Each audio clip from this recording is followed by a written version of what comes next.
Protectors of the Grid, Chapter 47. They fell into silence as they walked to the hotel. The tragedy of Ling Li's life, a pall that darkened the sparkle of the street lamps and chilled the light streaming from windows as they passed. What they had learned about Leonard produced a different kind of heaviness that showed in the sag of their bodies as they opened the door of Hotel Bohm. The welcoming smile of the young man behind the reception desk invited them to switch gears. "Good evening and welcome. You must be Will Windwalker and Tara Cano." He turned the register around for their signatures. "Here are the keys to your rooms. We have complimentary refreshments in the parlor for our guests. Please help yourselves. We want you to enjoy your stay with us." Tara and Will looked at each other. "Yes, let's," Tara sighed. "I need something to feel better." They walked into the parlor, selected a glass of sherry, and settled into overstuffed chairs in a quiet corner. I could get used to this," she observed, rolling the flavors around her tongue. Will raised an eyebrow, then lifted his pinky in mock refinement as he sipped. Tara chuckled. "Well, at least it's fun for a change," she amended. "Shawnee Sam's eats and sleeps suits me better," Will grinned.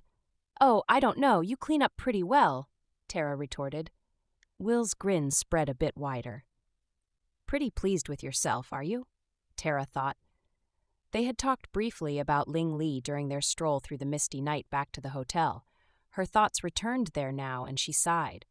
"Such a sad story," she commented, "and Ling Li is still grieving the brother she didn't find, the mother she never knew, and the woman who raised her. That's a lot."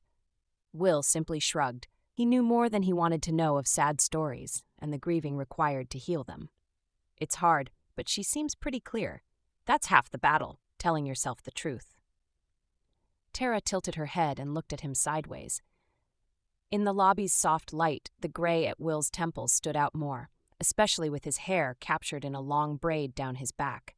The smile crinkles at the corners of his eyes, and his mouth were nearly as pronounced as the worry lines between his brows and across his forehead. He grinned at her unabashed inspection of him. "Well, did I make the cut?" She laughed. "Absolutely," she announced. "You're pretty hot stuff for an old guy." Will pretended to be insulted. "An old guy? Excuse me? I'm just getting broke in good." She laughed again. "Now that's a fact. You guys grow up so much slower than we do. I don't know any man who's worth his salt until he passes 50. Phew, that's a relief. Made it by several circles around the sun, then." He squinted at her playfully. "And what about women? When do they become worth their salt?" "Oh, we're better when we've had time to mature, too. Shall I wait for you?" "Oh, I'm right behind you, Will, by only a few circles around the sun." He looked thoughtful. "Actually, Tara, I suspect you might be far ahead of me." Is that a compliment or an insult? Definitely a compliment and a relief, too. Relief? Yeah, spiritually speaking, to be able to talk about principles of energy, intention, vibration, ancestors, magic, all the multidimensional realities we both know. It's a relief not to have to deal with raised eyebrows and questioning looks. I've seen you in action. You are a powerful medicine woman. Tara flushed, both pleasure and shyness coloring her cheeks. "Thank you, Will. That means a lot, especially coming from you." Will's flush was not as noticeable on his brown skin, but it was still visible. "Aw, shucks, ma'am." Tara smiled as she continued. "And we both know the first requisite for any kind of spiritual power is humility. As soon as we start thinking we're something special, whatever spiritual effectiveness we have starts to diminish." Will lifted his hands. "See? That's exactly what I mean, you know?" He leaned forward to look more closely into her eyes. "Just being able to talk with you about this helps keep my ego in check. It frees me to keep my eyes open for signs, my ears for messages. Being in service with you on this project is comforting and strengthening.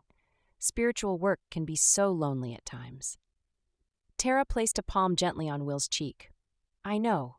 It's part of the process. Learning to trust what you know and the energy running through you. It's the only way to deepen our relationship with Source. I remember times I wondered if I was going nuts, maybe just imagining things. I still have to make it a point to remember and honor those magical, mystical experiences that tell me to keep going. I'm on the right track."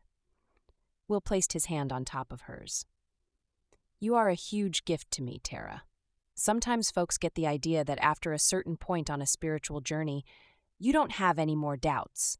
Ha! You never stop being human and you never stop being in the process. You just learn eventually to act as if and wait for the magic to follow. She dropped her hand from his face. He captured it gently and continued to hold it.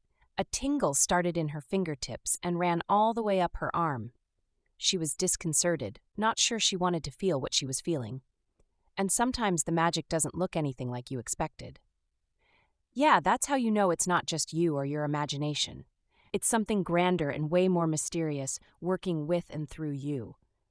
And yet it is you, because the very fact that you're alive means you are bonded with Source, with the life force that animates everything. It's recognizing the hologram. Tara? The deep, gruff voice speaking behind them blew away all previous thoughts. Tara turned toward the big man with the tired eyes. Cap? Will reluctantly released Tara's hand. What are you doing here? Tara and Cap asked. Almost in unison. The captain was eyeing Will. I thought you were working on something with your cousin. Good old what's his name? Ben. And yes, we are. Cap, this is Will. He's a technology and security consultant for Cybershark. Cap cocked an eyebrow and sniffed, but merely gave Will a two-finger salute. Nice to meet ya. So what are you doing here, Cap? How'd you get cut loose from Arlington? Priorities, Tara. You know how it works. Cap grunted and sighed as he sat in the other chair in their conversation group. We've got a really skilled hacker playing with the Pentagon and they've all got their panties in a wad. But that would be military jurisdiction, or FBI or CIA. Why you?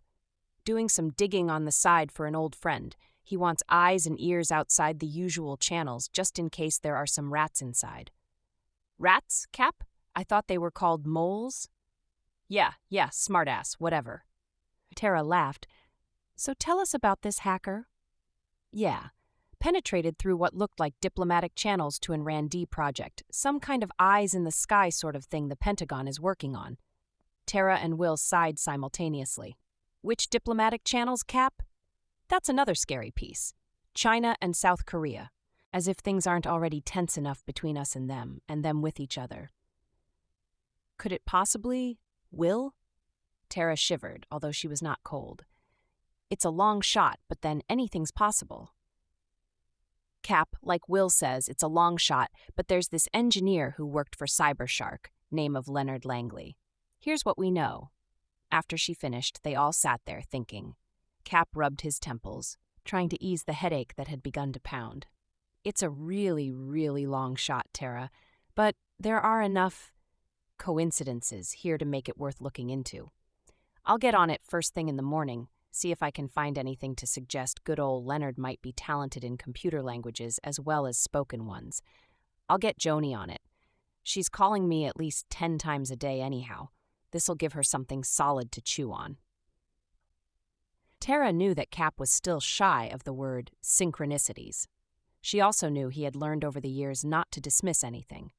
No need to press the issue of what to call it, as long as he respected what it meant.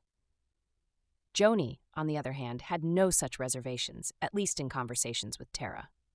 Yeah, Joni's a bird dog, and she has good instincts, too. Tara smiled to herself. Joni is a bird dog in any dimension. Her work unraveling these energies will be a big help. Thanks, Pachamama, Tara thought, for bringing in more of your people and for showing us these interconnecting webs. Tara felt the tingles flow inside her in response to her prayer of gratitude. As she felt that tingle, her heart opened even wider, accepting the love and encouragement that it represented. Inside her, she felt Pachamama speak again. You are on the right track, daughter, performing a crucial service. I am with you. We are with you. Call and we will answer. Even after so many years on the path, the reassurances always settled Tara. Whatever she had been holding tight inside herself, released. The next step. Just take the next step. Knowing that, Tara suddenly felt a wave of tiredness that called her to the Dreamtime. Cap, we've got an early flight back to San Diego tomorrow. I'm going upstairs now. We'll keep close tabs with each other, right? Of course, Tara. This thing seems to be getting bigger as we go, so we'll dig as deep and fast as we can. You get some you'll need to be as strong in your game as possible. Cap winked. You've got a couple more weeks of vacation before you start showing up on time at the station, right?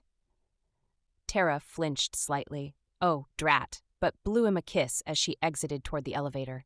Will looked dejected, even wistful, so she blew him a kiss, too, as the elevator doors slid silently shut, leaving the two men eyeing the closed door and each other.